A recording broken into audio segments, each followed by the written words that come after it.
تذكر يوما كنت تعانق دمعة الفكر تناجي الله في صبر وترجو رحمة تسري.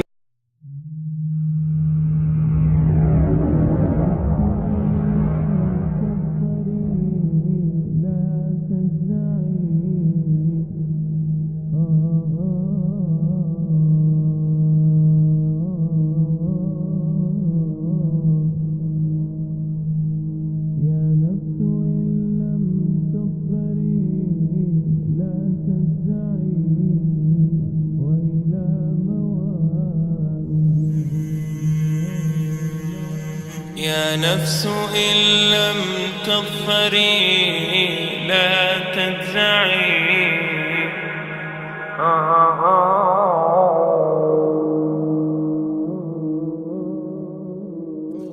All the praise is for Allah,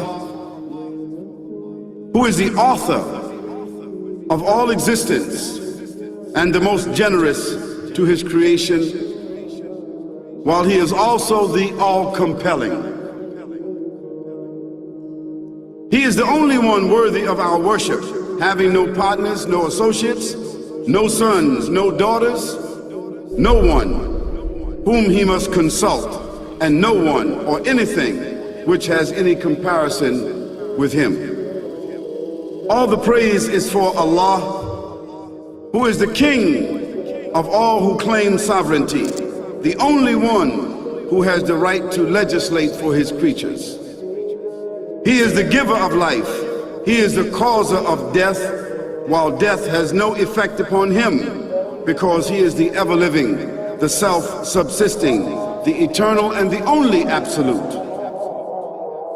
All the praise is for Allah, who has power over all things, and there is in reality no power and no strength, no influence to cause benefit or detriment except through him.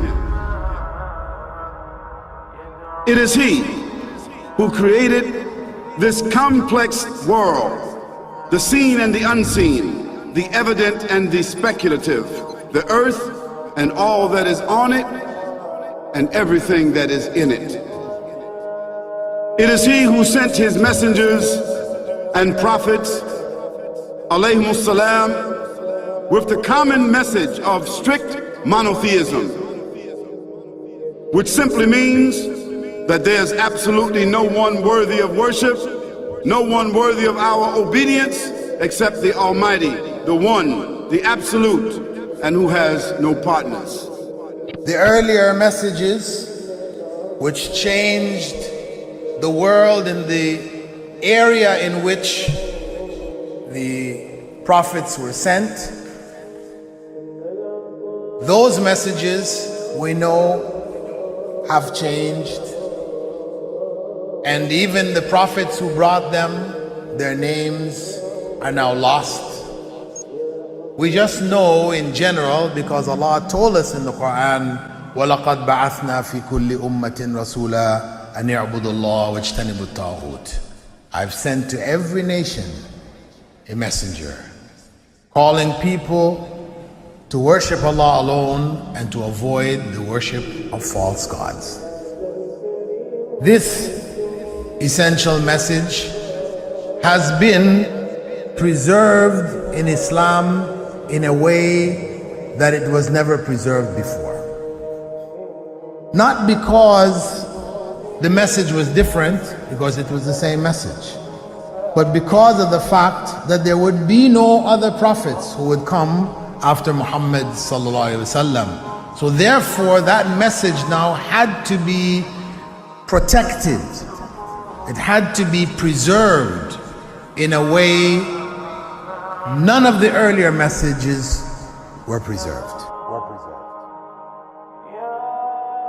Evidently it is what you say you have come to know 40 years back, and what you call the Big Bang is already mentioned in the book which I read, the glorious Quran. It's mentioned 1400 years ago in Surah Anbiya, chapter number 21, verse number 30, which says, Avalam yaral lazina kafaru. Do not the unbelievers see, anna samawati wal arda kanat ratkan fataqnahuma. that the heaven and the earth were joined together and we clove them asunder.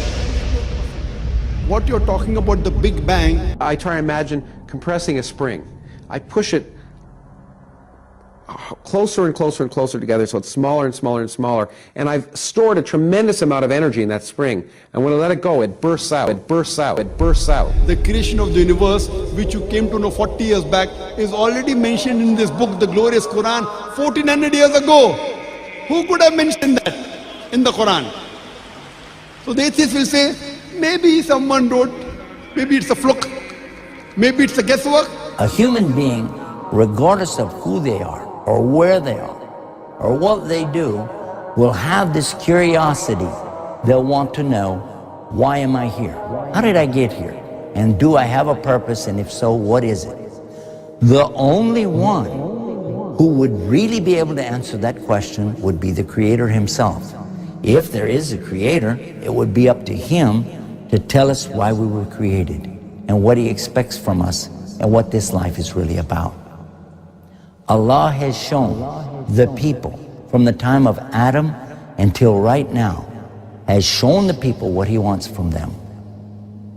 And it's a very simple thing, and that is that worship be for Him alone without any partners. In fact, we know this life to be a test from Almighty God. That's why we're born, and that's why we die. Because there has to be a beginning and an end for us to be tested on.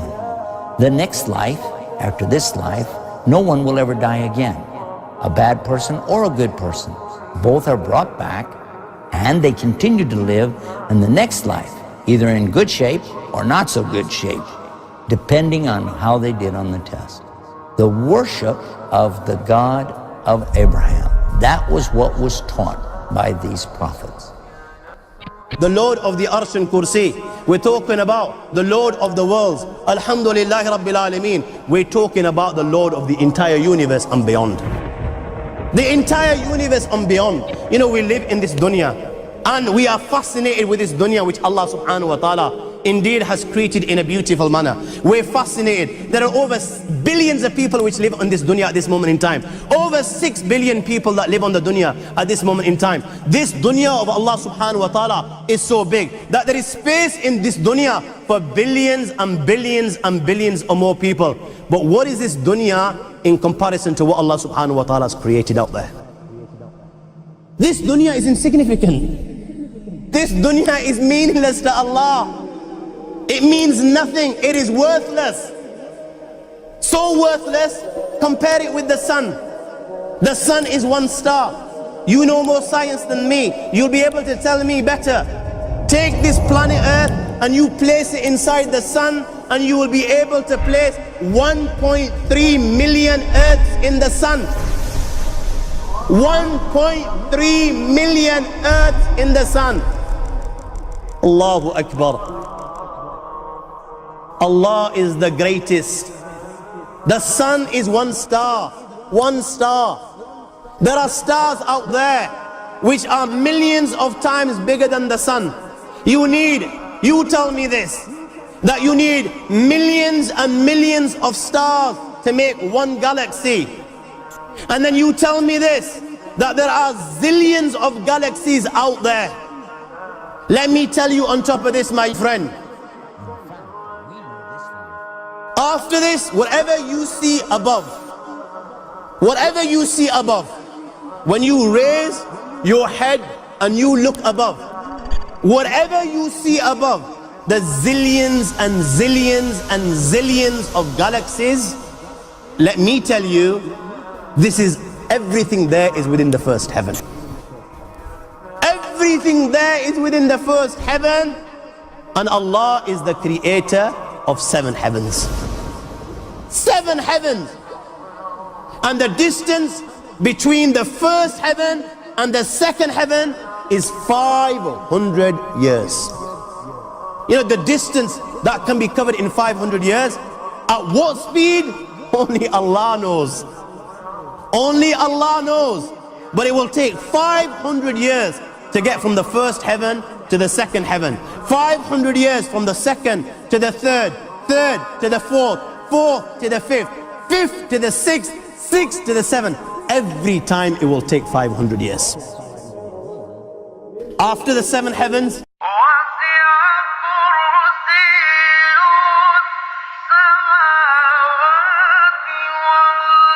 وَسِعَ كُرْسِيُّهُ السَّمَاوَاتِ وَالْأَرْضِ. You all read the Ayat al-Kursi. You all know the Ayat al-Kursi. After this you have the Kursi of Allah. You have the chair of Allah subhanahu wa ta'ala. You know these 7 heavens that we've just talked about. In comparison to the Kursi of Allah, they're non-existent. They're meaningless. Rasulullah sallallahu alaihi wasallam has given an example in a hadith just to give us a little bit of understanding with regards to the 7 heavens in comparison to the Kursi of Allah. Take a ring from your finger, take it off, the small ring that you have, and place it, let's say, in a desert, the Sahara Desert. It's the biggest desert in the world. You know that ring that we take off from our fingers and place it in the Sahara Desert? What comparison is in between the ring and the Sahara Desert? Nothing. Nothing.